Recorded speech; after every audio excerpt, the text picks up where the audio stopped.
good friend Jason Boyett is here to talk to us today. We're not talking about food today, but sadly, we are talking about Transformation Park. And it's funny because when I first moved here, it was still in the early phases, and now it's 3 years later.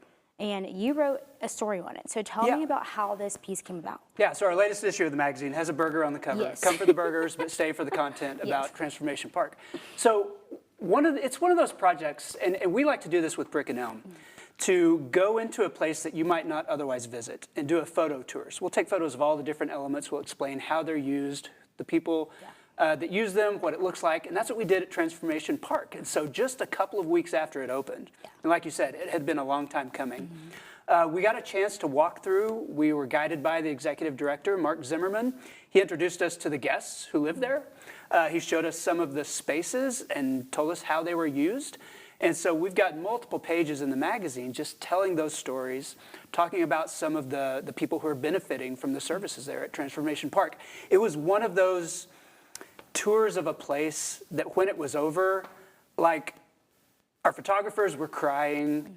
We were inspired by the work that had happened there. It was really inspirational and kind of left us grateful that this kind of place exists for Amarillo.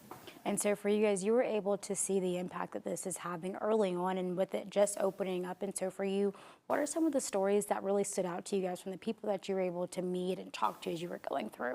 Well, it was one of the things I really liked was just that it's centered on the dignity of the people that it's serving. It's a no barrier shelter, which means if you have a backpack that you don't want to open, you don't want to give up something inside it, you can leave it in the locker and they just won't ask questions. You don't have access to it, but you don't lose it. If you have a pet, that keeps people from going into traditional shelters. They can bring their dogs inside. And so we met dogs. We've got some photos of some of the residents and their dogs, and they just love them so much. They take care of them. And there's so much room to grow. So in terms of the pallet houses, several of them were occupied. But there were so many more, and they're just making the move toward filling all of those out, giving people the chance to live there. And so for you, there are a lot of opportunities at Transformation Park. It's new, and it's still getting up and running. And so if people want to volunteer at Transformation Park and see the work, more about the work they're doing, how can they kind of get involved? Well, there are lots of opportunities.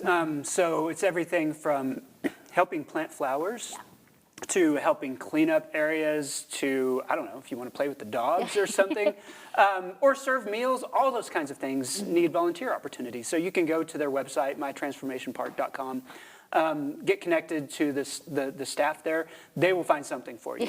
And there are a lot of volunteers, because of so many partnerships that help this exist, a lot of volunteers are involved. When people read this article, before we go really quick, what is the one thing that you want them to take away from reading this article?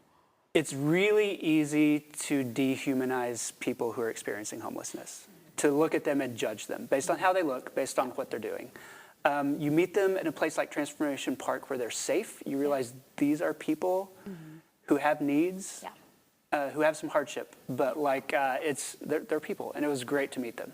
Well, Jason, we appreciate you being here with us today, as always. Always happy to be here. And coming up next, we sit down with Dr. Rodney Young as he gives us some answers on various medical questions making recent headlines. Keep it here.